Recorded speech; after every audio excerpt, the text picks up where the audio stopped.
Hello, welcome to the Aspire lesson classes. Today we are going to start ionic equilibrium. हाँ जी चलिए, ionic equilibrium.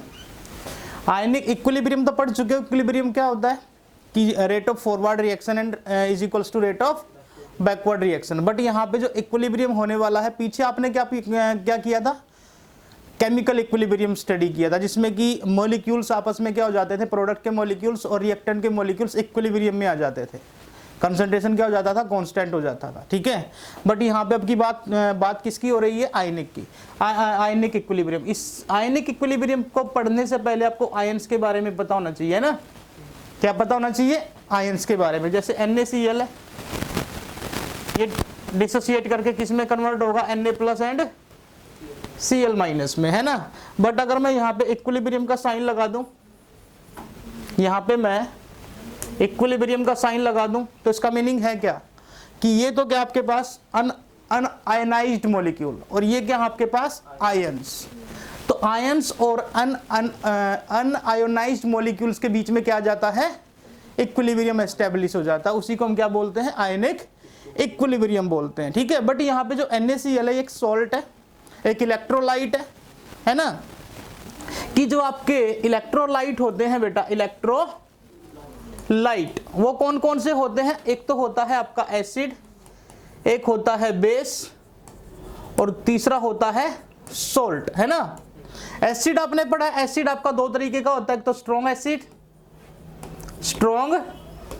Acid, एक आपका होता है वीक एसिड, है ना. ये चीजें पढ़ चुके हो.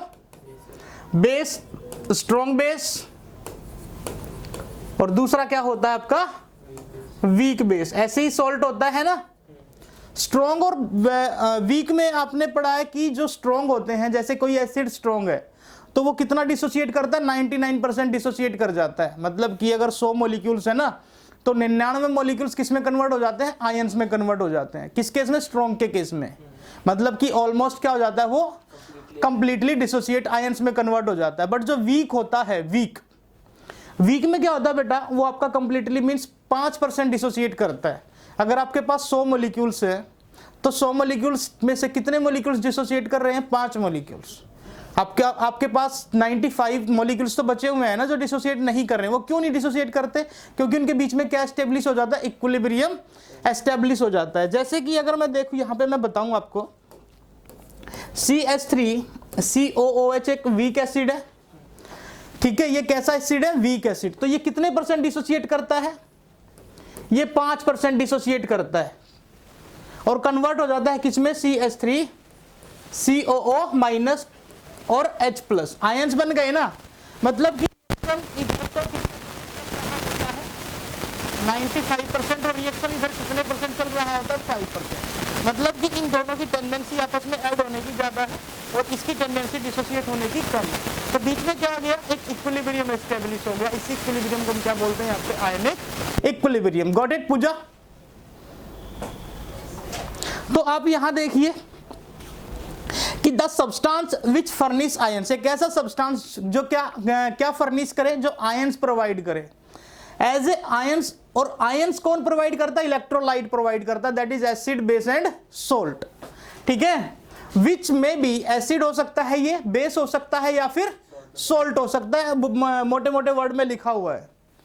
The equilibrium is present between the unionised molecules of a particular substance and ions formed in the solution. नई बात समझ आई कि जो इक्विलिब्रियम एस्टेब्लिश होगा, जो इक्विलिब्रियम प्रेजेंट होगा, वो किसके बीच प्रेजेंट होगा, उन मॉलिक्यूल्स के बीच प्रेजेंट होगा जो डिसोसिएट नहीं किए हैं, अनआयनाइज्ड हैं. और किसके बीच होगा, जिनसे जो आपके कुछ मॉलिक्यूल्स क्या कर गए हैं, आयंस में डिसोसिएट कर चुके हैं.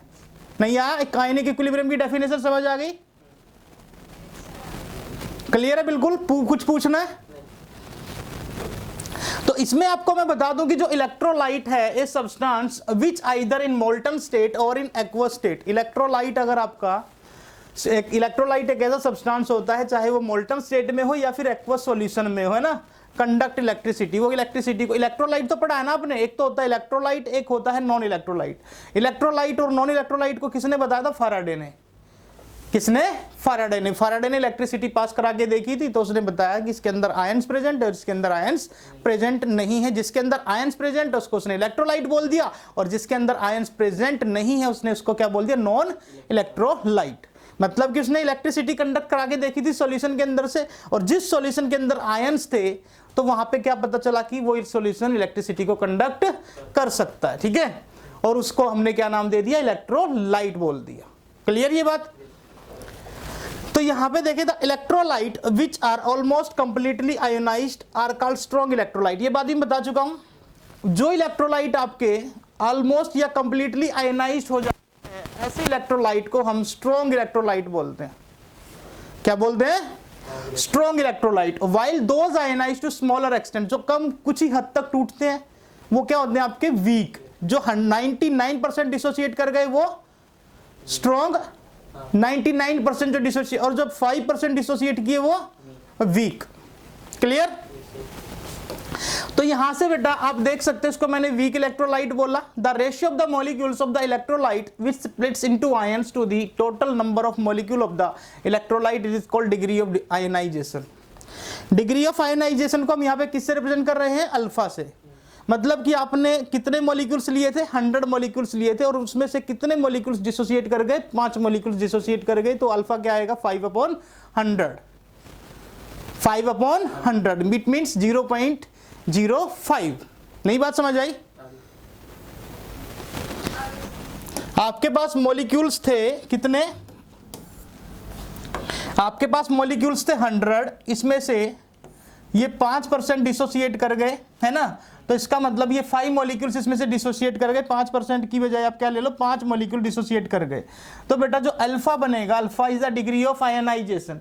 पीछे हमने पढ़ा था डिग्री ऑफ डिसोसिएशन, यहाँ पे हम क्या पढ़ने वाले हैं? Degree of ionisation. ठीक है, डिग्री ऑफ डिसोसिएशन भी इसको बोल सकते हैं, बट दोनों बातों में थोड़ा सा फर्क होता है, वो भी हम एक्सप्लेन करेंगे। 5/100 इट मीन्स 0.05। ये क्या आ गया? आपका अल्फा आ गया। Alpha is the degree of ionisation. ठीक है, बिल्कुल क्लियर है? कोई डाउट है यहां तक? यहां तक कोई डाउट है? आगे चले। तो यहां पे फॉर्मूला जो बना हुआ है, degree of ionisation, number of molecules of electrolyte which splits into ion and total number of molecules of the electrolyte. कितने मॉलिक्यूल्स आपने लिए थे और उसमें से कितने मॉलिक्यूल आपके क्या कर गए? आयंस में कन्वर्ट हो गए। ठीक है, हाँ बेटा बोलो।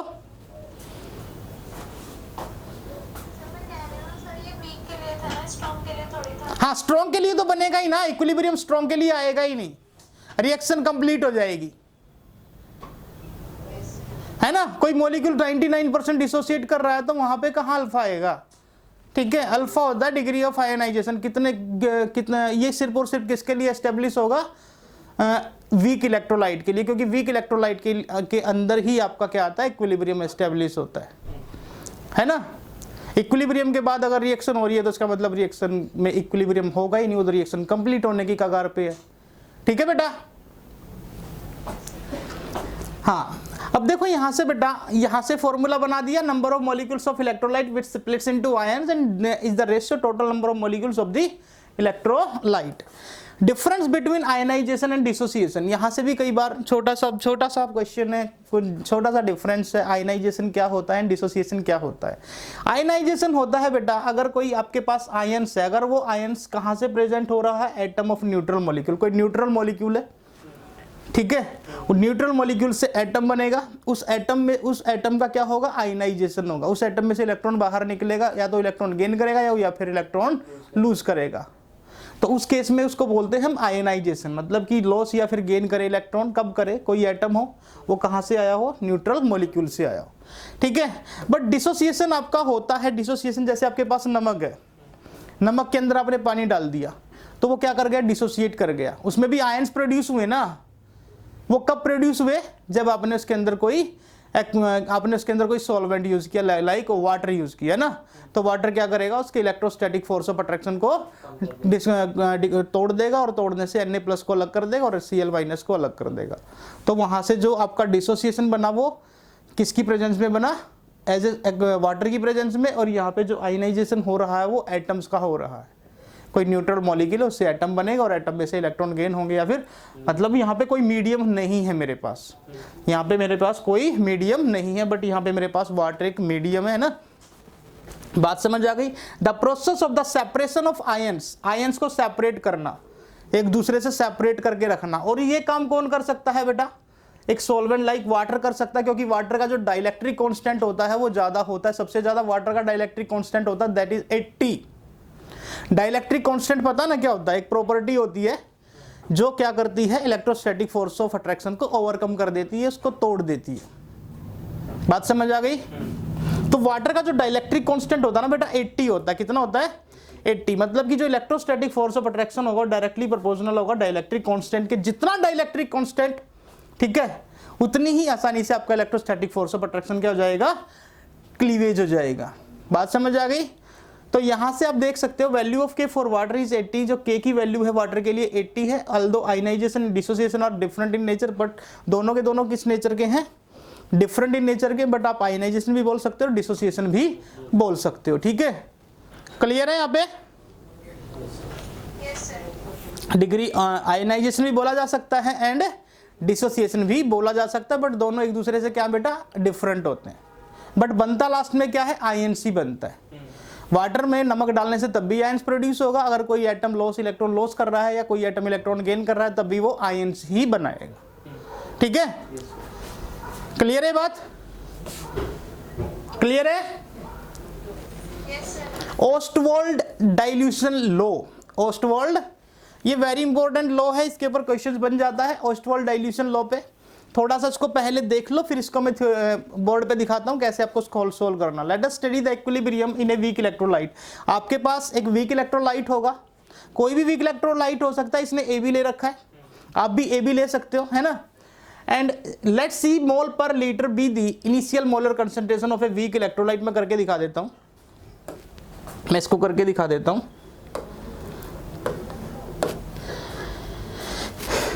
ओस्टवाल्ड डाइल्यूशन लो, आपके पास कोई वीक इलेक्ट्रोलाइट है ए बी, है ना। इससे क्या बना आपका ए प्लस बना और बी माइनस, बट ये एक वीक है तो इसका मतलब यहां पे क्या होने वाला है, इक्विलिब्रियम एस्टेब्लिश होने वाला है। ठीक है, बात समझ आ गई। इसमें क्या एस्टेब्लिश होने वाला है, इक्विलिब्रियम। तो वीक है ना, तो इसका जो इनिशियल कंसंट्रेशन था, इसने लिया कि इसका जो इनिशियल कंसंट्रेशन है, क्या है इनिशियल कंसंट्रेशन, वो सी था, तब ये मेरे पास क्या था, जीरो था, जीरो था इनिशियल कंसंट्रेशन। तब ये थोड़ी होगा आपके पास, जब आप स्टार्ट कर रहे हो रिएक्शन तब आपके पास सिर्फ रिएक्टेंट होता है, प्रोडक्ट थोड़ी होता है। पूजा क्लियर है? तो इक्विलिब्रियम पे क्या हुआ, एट इक्विलिब्रियम पे क्या हुआ, ये सी में से सी अल्फा चला गया, सी में से सी अल्फा चला गया, तो बच कितना गया, सी माइनस सी अल्फा बच गया। ये सी में से सी अल्फा चला गया तो कितना बनने वाला है, सी अल्फा, ये कितना बनने वाला है, गॉट इट? इतना बात समझ आ गया। आप यहां से क्या निकाल रहे हो बेटा, यहां से आप क्या निकाल सकते हो, के ए निकाल सकते हो। आप इक्विलिब्रियम कांस्टेंट ले लेते हैं, हम के ही ले लेते हैं थोड़े कुछ देर के लिए ना। के यहाँ पे क्या, इक्विलिब्रियम कांस्टेंट, और ये किसके इक्वल होता है, a plus product upon concentration of product upon concentration of reactant. ये बात तो आप लोगों को समझ आ गई। यहां पे जो आप कंसंट्रेशन रखते हो, कौन सी कंसंट्रेशन रखते हो, इक्विलिब्रियम की कंसंट्रेशन रखते हो। यहां पे आप जो कंसंट्रेशन रखोगे इसमें, वो किसी कंसंट्रेशन रखोगे एट इक्विलिब्रियम। एट इक्विलिब्रियम पे जो कंसंट्रेशन है ए प्लस का वो कितना है, सी अल्फा। बी माइनस का कितना है, सी अल्फा। और ए बी का कंसंट्रेशन क्या है, सी माइनस सी अल्फा। ये बात नहीं समझ आई? हाँ बेटा,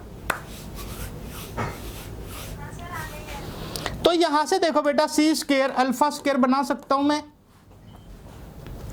सी को सी से मल्टीप्लाई करोगे, सी स्क्वायर, अल्फा को अल्फा से करोगे अल्फा स्क्वायर। नीचे से सी कॉमन है, that is 1 minus alpha, yes या नो। सी से एक सी कट चुका है तो यहां पे क्या आ गया, C alpha square upon 1 minus alpha. Alpha यहाँ पे क्या है, डिग्री ऑफ डिसोसिएशन, मतलब कि ये 5% डिसोसिएट हो रहा है, इसका मतलब क्या है कि इसका जो वैल्यू होगा वो 1 के कंपैरिजन में बहुत ही छोटा होगा। अल्फा क्या है यहाँ पे, डिग्री ऑफ डिसोसिएशन, और ये किसके लिए है, वीक इलेक्ट्रोलाइट के लिए है। और वीक इलेक्ट्रोलाइट में मैंने बताया था कि जो रिएक्शन है फॉरवर्ड वो 5% चलता है, इसका मतलब कि ये कितने परसेंट, कितना आएगा इसका, 5% आएगा। और 5 का आप 5 का जब वैल्यू निकालोगे, डिग्री ऑफ डिसोसिएशन निकालोगे, तो 5/100 करोगे, दैट इज 0.05, और 1 में से 0.05 को माइनस करोगे तब आंसर क्या आने वाला है, 1 ही तो आने वाला है, अप्रोक्स 1 ही तो आने वाला है, यस या नो। तो मैं 1 के कंपैरिजन में अल्फा को क्या कर दूं, नेगलेक्ट कर दूं, तो यहां पे मेरा क्या बनेगा, सी अल्फा स्क्वायर, यस या नो। तो आप देख सकते हो जो के है मेरा, वो सी अल्फा स्क्वायर के इक्वल आ चुका है। यहाँ पे हम फिर ऐसे तो अल्फा स्क्वायर तो और भी छोटा आएगा, तो इसको भी नेगलेक्ट नहीं कर सकते। यहां से इसके हम इसको किसी के कंपेयर में नेगलेक्ट कर रहे हैं ना, यहाँ पे थोड़ी नेगलेक्ट करेंगे, इसके कंपेयर में, ठीक है, 1 के कंपेयर में नेगलेक्ट कर रहे हैं, यहाँ पे नेगलेक्ट नहीं करेंगे, ठीक है। तो यहां से देखे बेटा क्या बनेगा, alpha square is equals to K upon C, ठीक है, alpha square is equals to K upon C. तो अल्फा का वैल्यू क्या आ गया बेटा यहाँ पे, अंडर रूट के upon C. Got it, clear हुआ या नहीं, आया समझ में। अब ओस्टवाल्ड, अब वहां पे चल के देखिए, ओस्टवाल्ड डाइल्यूशन लॉ यहाँ पे भी मैंने दिखा रखा है, ऐसा नहीं है, यहाँ पे भी आपको बहुत अच्छे से समझ आएगा। आपके पास ए बी एक्वस फॉर्म में था, आयंस में कन्वर्ट हुआ, इनिशियल कंसंट्रेशन जब ये सी था तब ये 0 था, जब आपका इक्विलिब्रियम आ गया तो सी में से सी अल्फा चला गया, ये सी अल्फा बनेगा, ये सी अल्फा बनेगा। आप यहां से के फाइंड आउट कर सकते हो, के कैसे फाइंड आउट करोगे, concentration of product divide by concentration of reactant, और ये कंसंट्रेशन कौन सी रखोगे, इक्विलिब्रियम की रखोगे, that is C alpha upon C minus C alpha. अब यहां से आप कैलकुलेशन करोगे तो C square alpha square C into 1 minus alpha, तो आपका C alpha upon 1 minus alpha. Weak electrolyte are ionized to a small extent, weak electrolyte small extent तक ही क्या होता है बेटा, आयोनाइज्ड होता है। सो अल्फा का जो वैल्यू आएगा इज वेरी स्मॉल, उसको हम 1 के कंपैरिजन में क्या कर देंगे, नेगलेक्ट कर देंगे, दैट इज 1 माइनस अल्फा को मैं अप्रोक्स क्या लिख सकता हूं, 1 लिख सकता हूं, ठीक है। तो आप यहां से k is equal to C alpha square कर सकते हो, तो अल्फा का वैल्यू क्या आने वाला है, अंडर रूट के अपॉन सी, यही तो मैंने बताया था, this is the Ostwald dilution law. अब आप देखिए यहाँ पे K is ionization and dissociation constant, K यहाँ पे क्या है बेटा आपका, आयनाइजेशन कांस्टेंट या फिर डिसोसिएशन कांस्टेंट जो इक्विलिब्रियम पे आया है, ठीक है। इसको हम क्या कहेंगे यहाँ पे, आयनाइजेशन कांस्टेंट या फिर डिसोसिएशन कांस्टेंट कहेंगे। वहां पीछे हम इसको इक्विलिब्रियम कांस्टेंट कह रहे थे, किसके लिए, केमिकल के लिए, ठीक है, बात समझ आ गई। और V यहाँ पे अगर मैं के इसको लिख लूं, V is the volume of the solution in litre, so which contains 1 mole of electrolyte, then C is equals to 1/V। C क्या है यहाँ पे, C इज द कंसंट्रेशन, सबसे पहले कंसंट्रेशन बताई थी, यस या नो। तो अगर मैं यहाँ पे जो सॉल्यूशन वॉल्यूम, जो सॉल्यूशन है उसका वॉल्यूम V ले लूं, ठीक है, और वो किस में ले लूं, लीटर में, और ये किसके लिए ले लूं, 1 मोल ऑफ इलेक्ट्रोलाइट के लिए, और देख सकते हो वहां पे AB आपका कितना था, 1 मोल ही था, कितना था, तो आप यहां पे C को 1/V लिख सकते हो,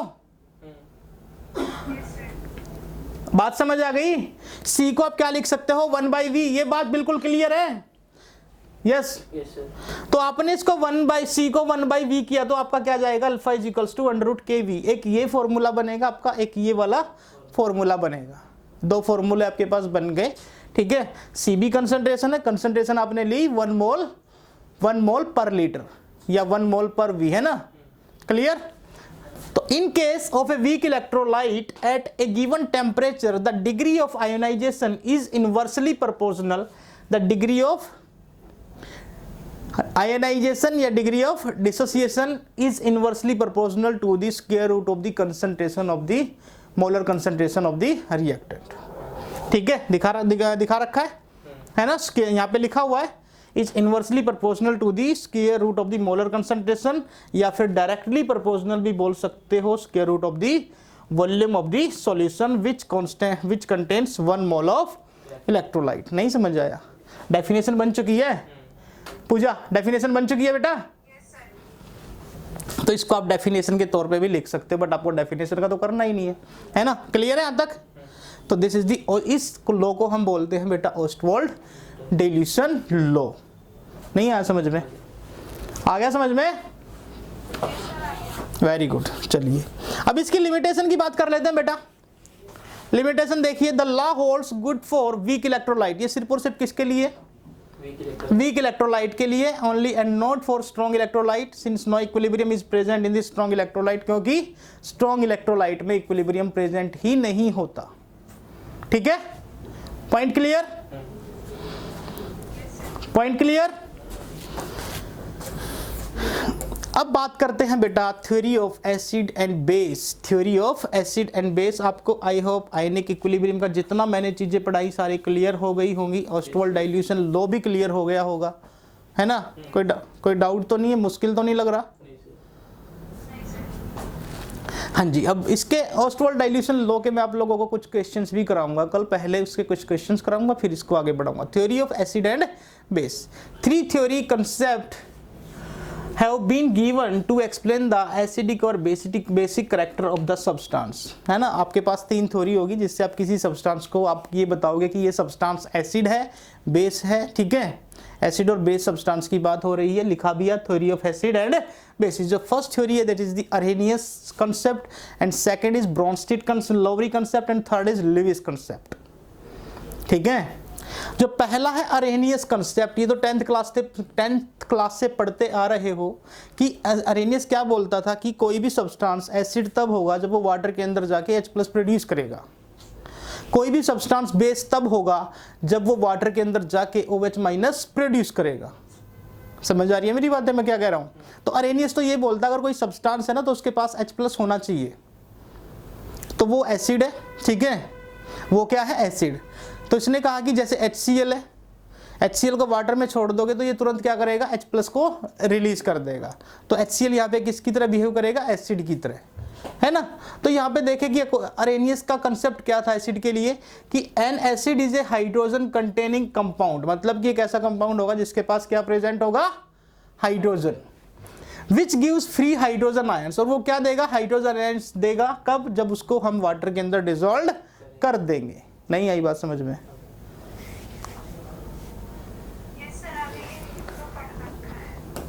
तो फिर भी पढ़ाऊंगा। फॉर एग्जाम्पल पे स्ट्रॉन्ग एसिड जैसे कंप्लीटली आई, ये HCl है, HNO3 है, ये क्या दे रहे हैं बेटा? H+ दे रहे हैं। मतलब कि कोई दूसरा अगर पॉजिटिव आयन आ जाता है ना, अगर कोई दूसरा पॉजिटिव आयन आ जाता है तो आप उसको एसिड नहीं बोल सकते फिर। मतलब कि सिर्फ और सिर्फ होना चाहिए क्या? H+ आयन होना चाहिए। अगर मैं यहाँ पे ये लिख दूं कि मेरे पास NaHCO3 है, ठीक है, तो ये it will be convert Na+, H+ and तो ये क्या एसिड है? नहीं। मतलब सिर्फ और सिर्फ क्या होना चाहिए? H+ होना चाहिए। इसमें दूसरा पॉजिटिव आयन भी आ गया Na+, तो इसलिए ये एसिड नहीं है। आ गई बात समझ में? हाँ जी। तो लिखा हुआ बेटा देख सकते हो। अब देख, ये स्ट्रॉन्ग एसिड के लिए था। स्ट्रॉन्ग एसिड में स्ट्रॉन्ग एसिड वाटर के अंदर 100% डिसोसिएट कर जाता है और वीक एसिड वाटर के अंदर 5%।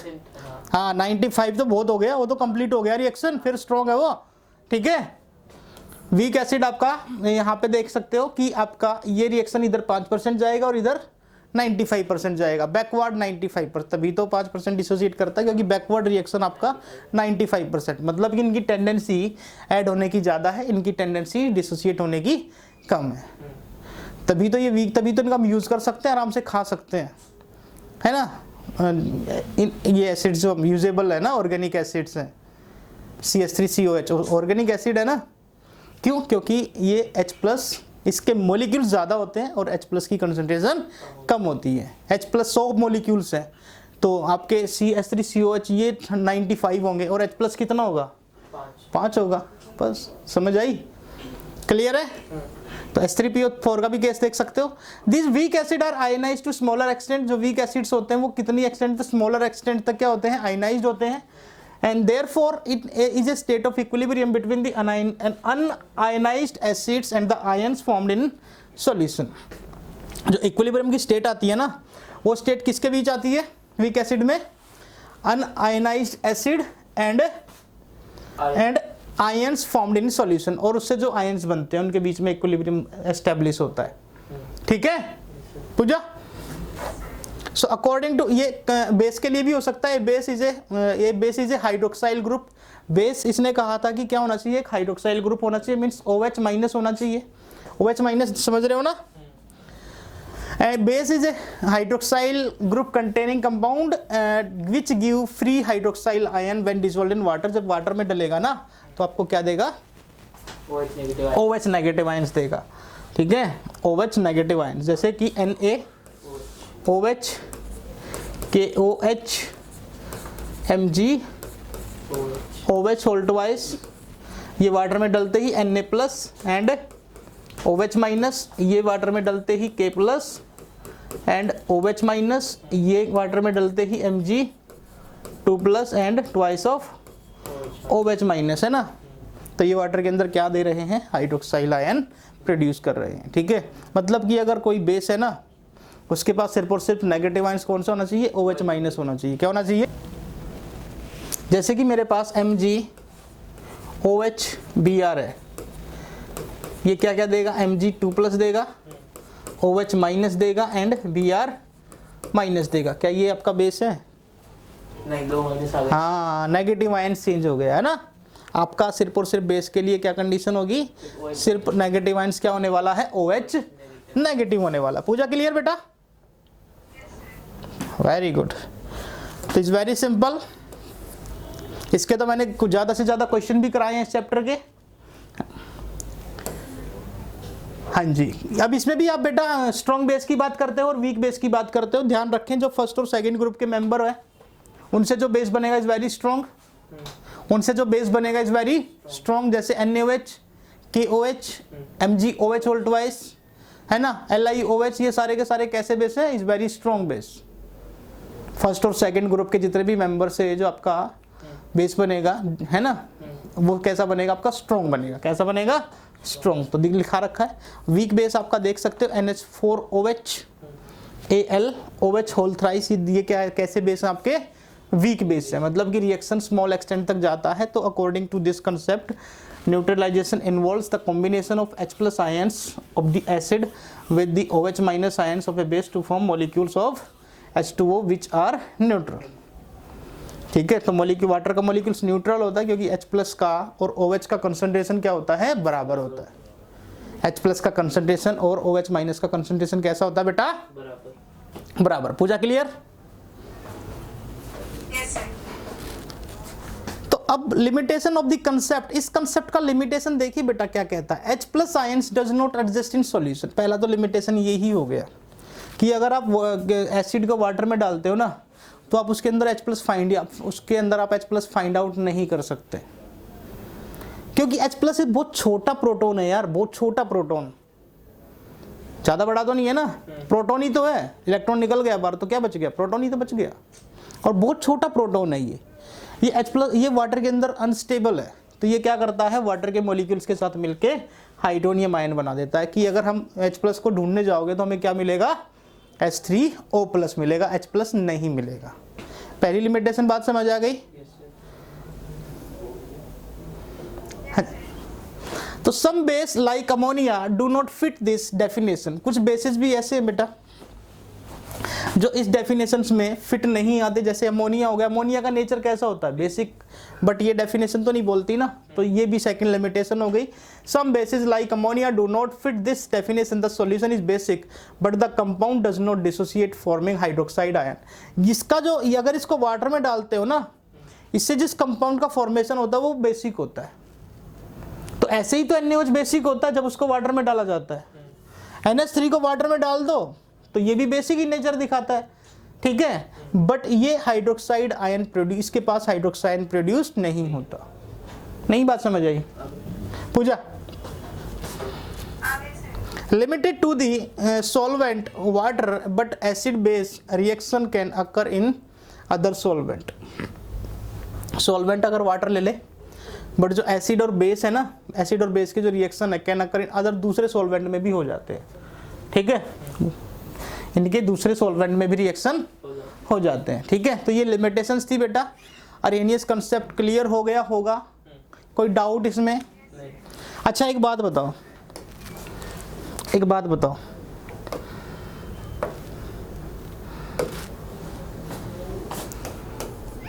H3BO3 ये कौन सा एसिड है? बोरिक एसिड, सुना है? इसको हम BOH, ये बुकों में ऐसे लिखा मिलता है, बोरिक एसिड। ये अरेनियस एसिड है, यस या नो? इसके पास भी तो हाइड्रोजन है।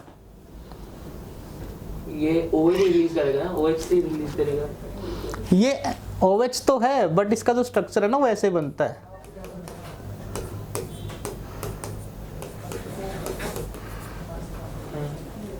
ये एसिड, बोरिक एसिड। बट मुझे ये बताओ, ये अरेनियस एसिड है, यस या नो? अरेनियस एसिड तो नहीं है। देखो अरेनियस की ये कंडीशन है कि अगर कोई एसिड है ना, वो वाटर के अंदर जाके अपना H+ छोड़े, अपना H+ छोड़े, ये क्या करता है? ये H+ देता है पर अपना नहीं देता, वाटर का रिलीज करा देता है। किसका रिलीज करा देता है? वाटर का। कैसे कराता है? कैसे कराता है? ये कंडीशन हो गई प्लस H2O, ये हो गया आपके पास लोन पेयर, है ना। अब इसका ये तो लुईस एसिड है B, थोड़ा समझ लो, इसके पास इलेक्ट्रॉन की कमी है क्योंकि इसकी वैलेंस शेल में 6 इलेक्ट्रॉन है, तो ऑक्सीजन अपने लोन पेयर यहाँ पे डोनेट कर देता है, ऑक्सीजन अपने लोन पेयर यहाँ पे डोनेट कर देता है। तो ऑक्सीजन यहाँ पे जब अपने लोन पेयर डोनेट करता है ना, तो इसका मतलब यहाँ पे क्या होता है कि ऑक्सीजन ये अपना पॉजिटिव चार्ज ले लेता है, यहाँ पे दिखाई दे रही है।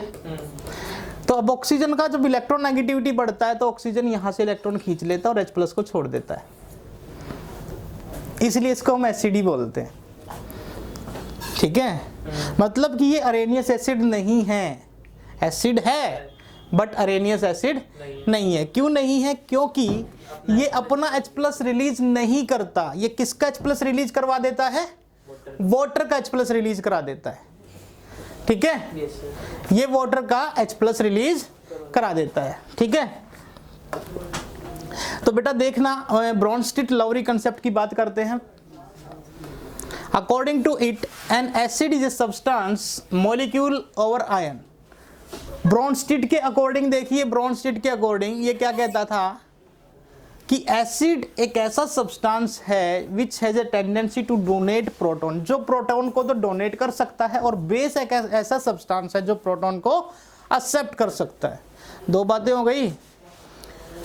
एसिड एक ऐसा सब्सटेंस है जो क्या डोनेट कर सकता है? प्रोटॉन डोनेट कर सकता है, और बेस एक ऐसा सब्सटेंस है जो प्रोटॉन एक्सेप्ट कर सकता है। तो इसका मतलब अकॉर्डिंग टू ब्रॉन्स्टेड जो एसिड है वो प्रोटॉन डोनर है और जो बेस है वो प्रोटॉन एक्सेप्टर है। पूजा क्लियर? तो बेटा इसमें यही लिखा कि an acid is a substance which has a tendency to donate proton and a base is a substance which has a tendency to accept proton, thus an acid is a proton donor. तो acid यहाँ पे एक proton donor species हो गई और base यहाँ पे एक प्रोटॉन एक्सेप्टर स्पीसीज हो गई। फॉर एग्जांपल आप देख सकते हो यहाँ पे HCl प्लस वाटर का रिएक्शन दिखा रखा है। HCl ने प्रोटॉन डोनेट किया और वाटर ने प्रोटॉन को एक्सेप्ट कर लिया। तो यहाँ से आप देख सकते हो इस रिएक्शन में यहाँ से यहाँ तक क्या हो रहा है, इसने तो अपना प्रोटॉन डोनेट किया, ठीक है, और इसने इस प्रोटॉन 1 मिनट,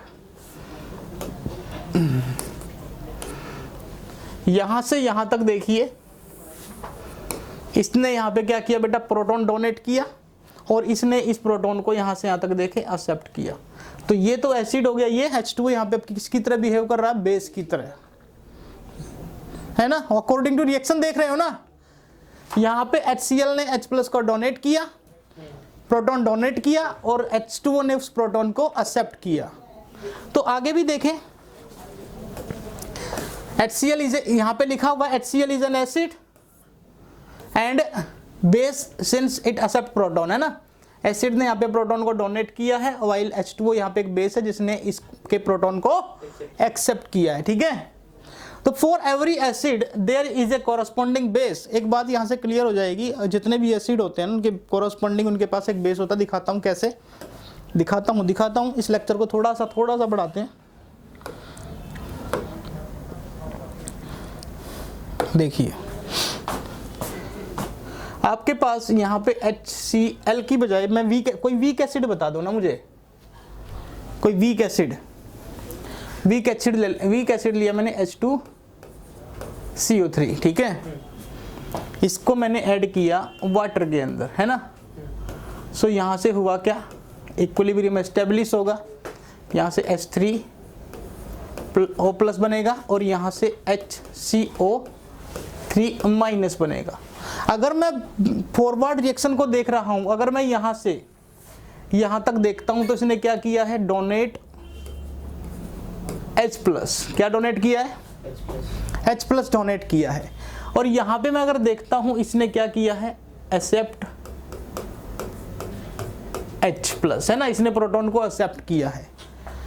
बट अगर थोड़ा सा इस रिएक्शन को थोड़ा सा अगर उल्टा करके लिखूं, H3O plus and HCO3 minus, it will be convert H2CO3 plus H2O।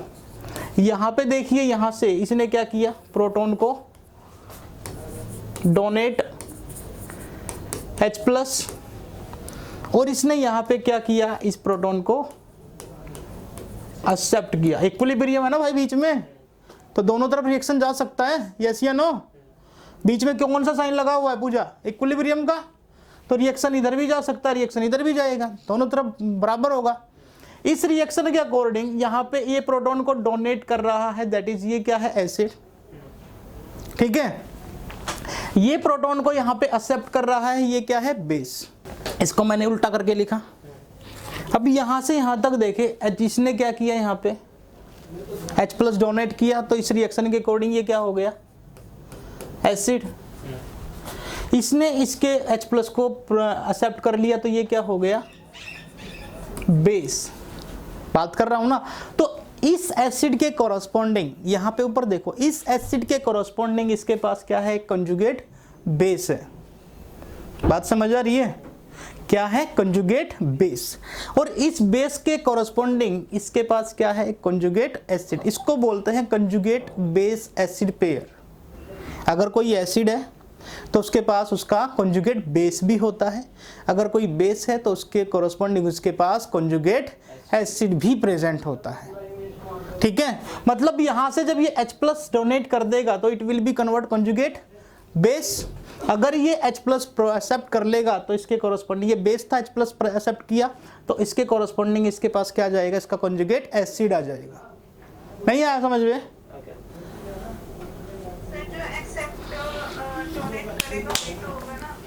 बेटा थोड़ा, इसने डोनेट किया पूजा, तो यहां पे इसने H प्लस डोनेट किया, तो यहां पे किसकी तरह बिहेव कर रहा है, एसिड की तरह। बट नीचे देखो, यहां पे इसको मैंने रिएक्शन को थोड़ा सा उल्टा करके लिख दिया, इसको मैंने इधर लिख दिया और इसको मैंने इधर लिख दिया। अगर मैं यहां से यहां तक देखता हूं, यहां से यहां तक, ये क्या कर रहा है, प्रोटॉन को एक्सेप्ट कर रहा है, यस या नो? तो बेटा यहां से ये प्रोटॉन को एक्सेप्ट कर रहा है, तो ये क्या बन गया, यहाँ पे बेस बना यार, यस या नो? ये यहाँ पे क्या है, एसिड है, क्योंकि इसके कॉरस्पॉन्डिंग ये क्या कर रहा है, प्रोटॉन को डोनेट कर रहा है ना। तो मैं ये बात बताना चाह रहा हूं बेटा, अगर कोई एसिड है तो उसके कॉरस्पॉन्डिंग उसके पास एक कंजुगेट बेस होता है, अगर कोई बेस है तो उसके कॉरस्पॉन्डिंग उसके पास क्या होता है, कंजुगेट एसिड होता है। इस पेयर को बोलते हैं हम कंजुगेट बेस एसिड पेयर या acid base pair. Got it, clear है चीज?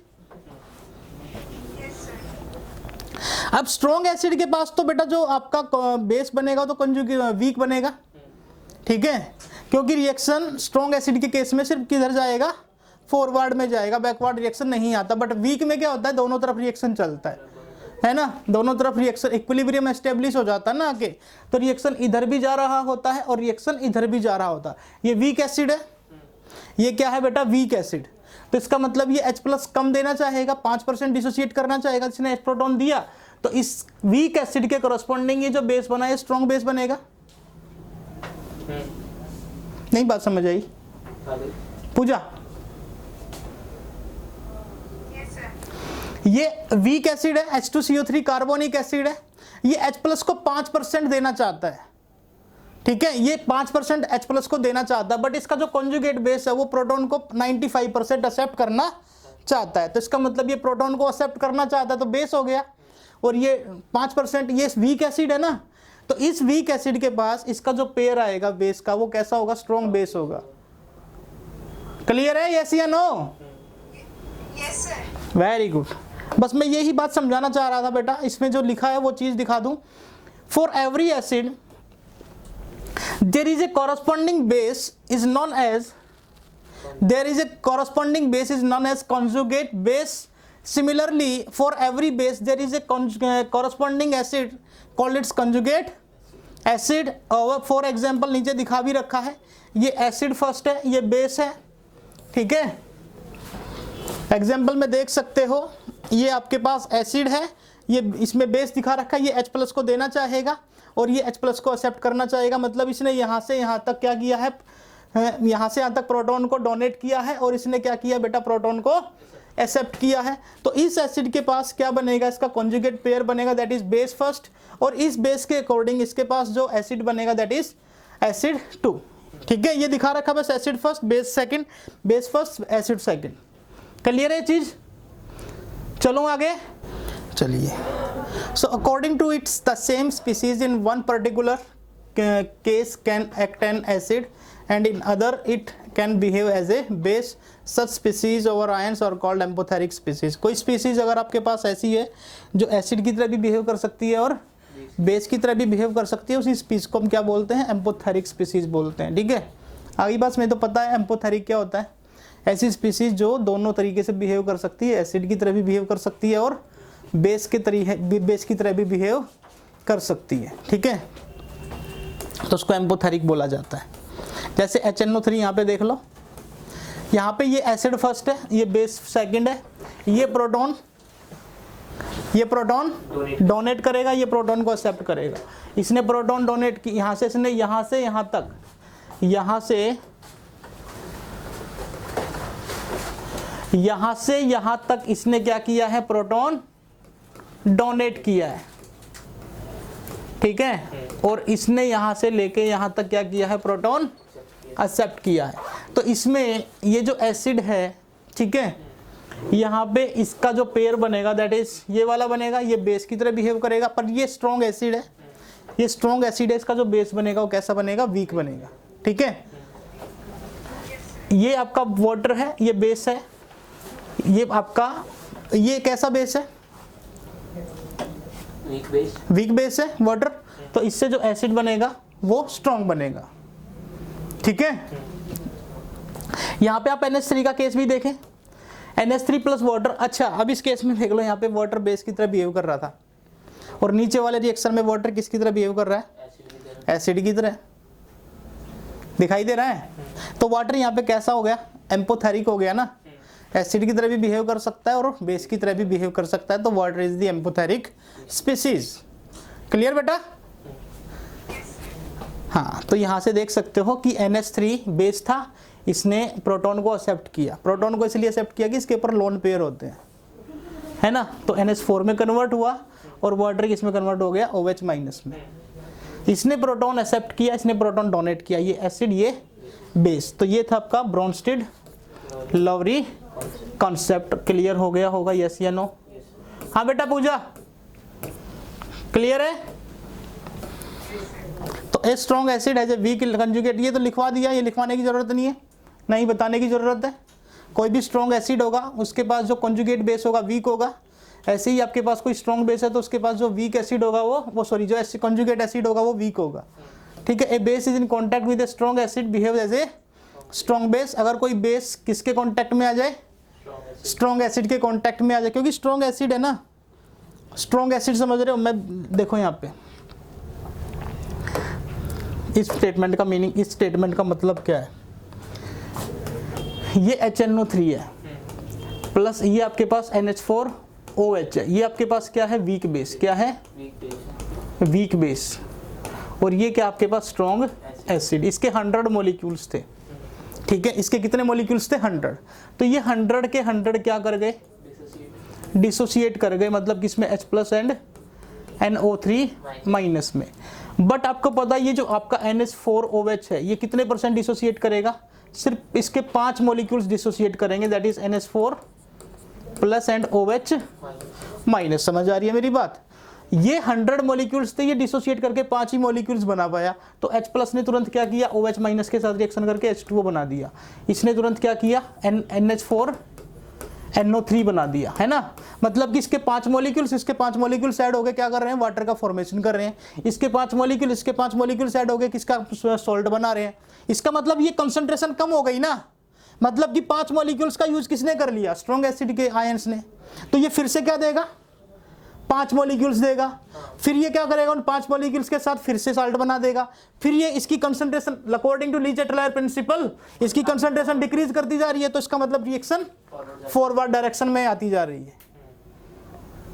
तो इसका मतलब बेस भी यहाँ पे स्ट्रॉन्ग एसिड के साथ, ये जो वीक बेस है स्ट्रॉन्ग एसिड के साथ कैसा बिहेव कर रहा है, स्ट्रॉन्ग बेस की तरह बिहेव कर रहा है। पूजा बेटा क्लियर,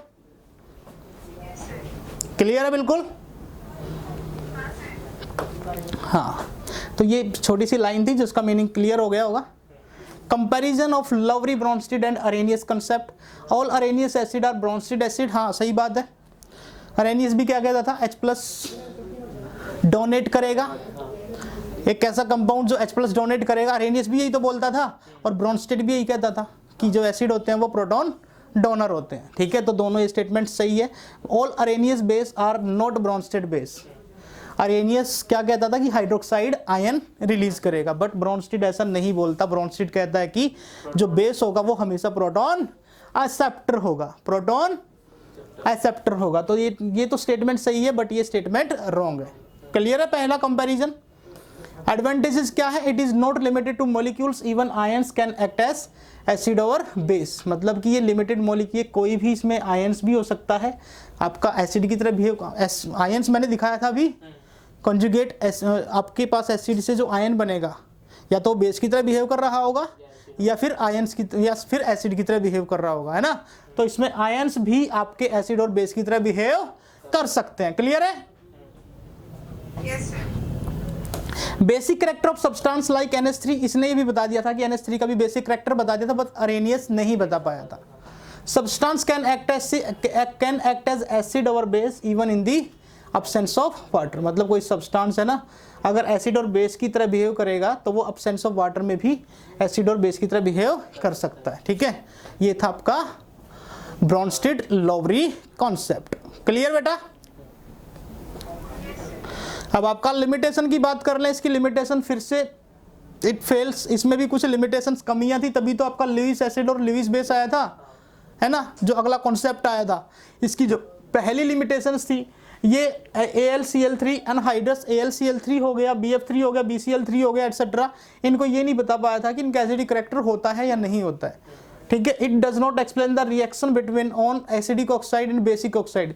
मतलब कि जो एसिडिक ऑक्साइड्स होते हैं, बेसिक ऑक्साइड्स होते हैं, मेटल से जो ऑक्साइड बनता बेसिक होता है ना, और नॉन मेटल से जो ऑक्साइड बनता है वो एसिडिक ऑक्साइड होता है। उनके पास वेयर नो प्रोटॉन, उनके पास तो कोई प्रोटॉन होता ही नहीं है, प्रोटॉन एक्सचेंज होते नहीं है, फिर भी वो एसिड और बेस की तरह बिहेव करते हैं। जो ऑक्साइड हो गए, मेटल के ऑक्साइड हो गए, नॉन मेटल के ऑक्साइड हो गए, उनमें ऐसा इंटरचेंज नहीं होता कि एक प्रोटॉन डोनर और एक प्रोटॉन एक्सेप्टर, बट फिर भी वो किसकी तरह बिहेव करते हैं, एसिड और बेस की तरह बिहेव करते हैं, ठीक है। जैसे कैल्शियम, ये हो गया calcium oxide plus sulphur try oxide, इससे क्या बनेगा, कैल्शियम सल्फेट। में यहाँ पे प्रोटॉन डोनर और प्रोटॉन एक्सेप्टर की तो बात हो ही नहीं रही है, सॉल्ट तो बन गया। Lewis acid and Lewis base को बेटा हम कल करेंगे, ओके।